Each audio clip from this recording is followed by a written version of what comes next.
there and welcome to the channel, and in this video I'm going to be giving you my five essential tips for growing the hardy banana, otherwise known as Musa basjoo. So tip number one is this.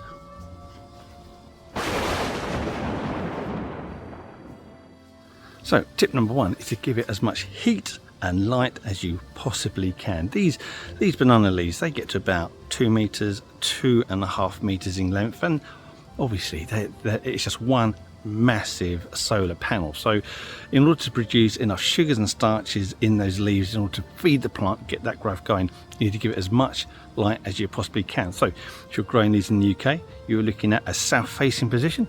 If you're growing it in Australia, then you're looking at a north facing position. Right, and the other thing is heat. So the warmer your plant, then the higher the metabolism of your plant can be, assuming it has enough nutrition and water.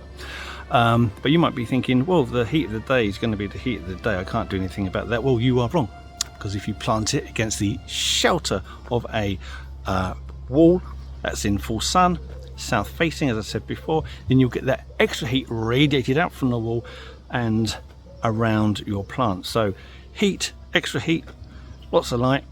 Tip number one, light and heat. Get that one fixed first. Now, essential tip number two is nutrition. And as you know, all plants are limited by the availability of the lowest available nutrient.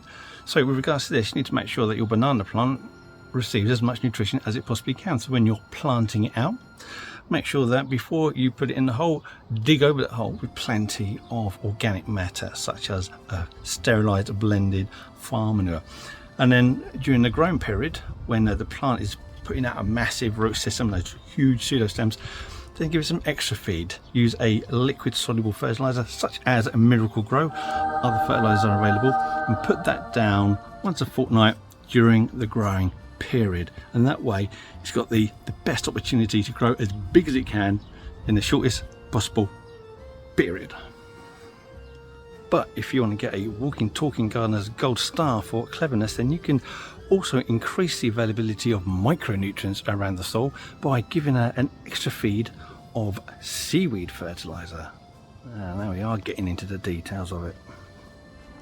Hold on, I just want to interrupt this broadcast with some important news. If you are finding this video interesting, or at the very least amusing, then consider pressing the like button. That way YouTube can help other people looking for this information to find this video.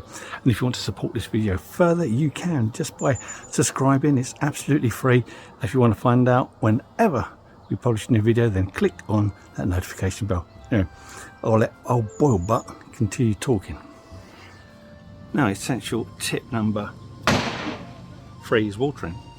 Now, these big leaves during the height of the summer, they are going to heat up, and the way a plant regulates the temperature of its leaves is to release moisture through the stomatopores. And underneath the leaf you have loads of stomatopores, and on the surface of the leaf you have a few stomatopores, but it needs the water available at the root system to push through those leaves to keep the plant temperature regulated. Otherwise, if it gets too hot, it can damage those leaves, they can dry up, and the plant will just go into a dormant state and stop growing altogether.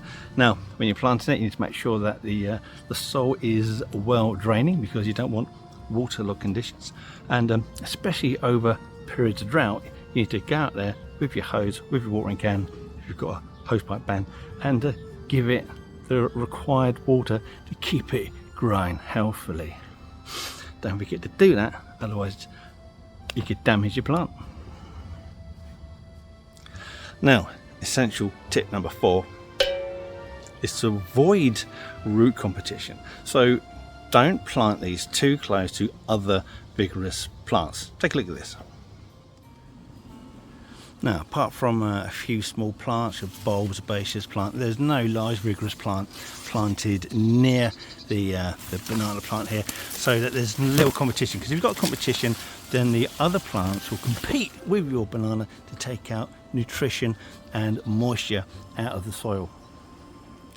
And as we've already covered, these banana plants, in order to get to a decent size and shape and in condition to flower and produce fruit, they need an adequate amount of nutrition and water throughout the growing period. Well, thank you very much for watching the video so far, because we are at essential tip number 5.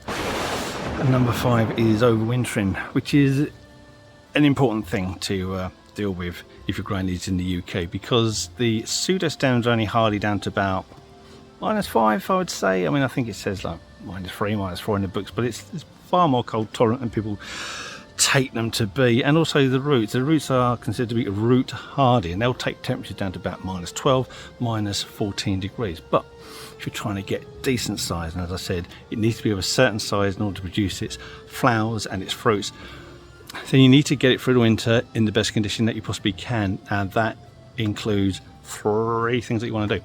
You want to make sure that the roots have some kind of protection. So you want to put on a dry mulch over the bottom of the plants, a good 2 to 3 inches of something such as a gravel, a grit sand, or bark chips. I tend to use bark chips.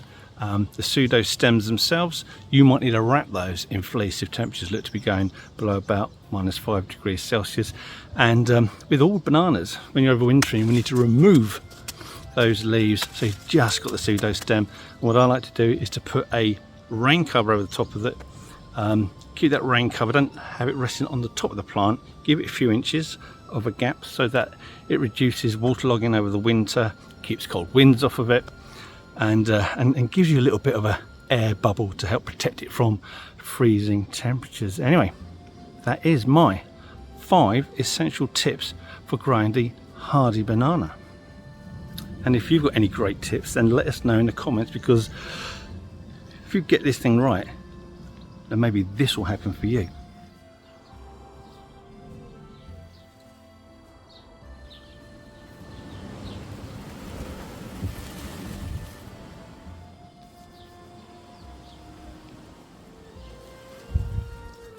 That's right, despite what the Royal Horticultural Society website says, the hardy banana, Musa basjoo, is surprisingly easy to get to flower. All we have to do is get it to that decent, mature size. You can do that just by doing all the tips I've just mentioned. Right, now, just before you go, if you want to see more content, more behind the scenes stuff, and images that I've taken of some weird freaky plants over the years, then you're in luck, because we've created an Instagram page. So you can find the link in our description, you can find the link on our main page, and if I'm clever enough I might be able to get a link somewhere up there. Anyway, thank you for watching, and if you want to see more YouTube stuff, then check out this video here. That's quite a good one. And if it doesn't float your boat, then another one right there. And enjoy these while I've still got the strength, imagination and aptitude to make them. Thank you for watching. Goodbye.